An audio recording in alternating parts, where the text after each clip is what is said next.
government if they get a whopping $200 billion of your tax dollars for health care benefits for illegals. They also want permanent emergency Obamacare COVID subsidies. Remember, this is why the government's shut down. $500 million for PBS and because NPR. Republicans $4 million won't give to them this.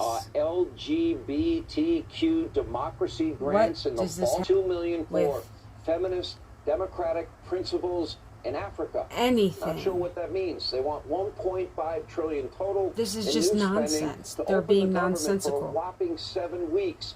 And tonight, in order to get their way on all these doesn't issues, make any. They're ready and willing to sacrifice paychecks of our brave men and women in the military and millions of other government employees. Wow. Something that they said was so reckless and irresponsible many times. In fact, according to an Axios report, Democrats are calling Trump's efforts to pay our troops during the shutdown illegal.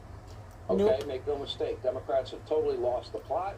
In an effort to resist Trump, placate their radical base, they champion what? The men's rights to play women's sports and be in women's locker rooms. And they're still trying for so-called rights of illegals like Abrego Garcia, you know, over your family's safety and security.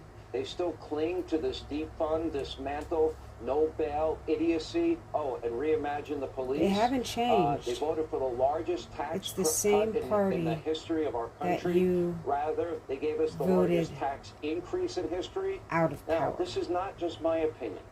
Nope. Democrats are now hemorrhaging support ahead of the midterms.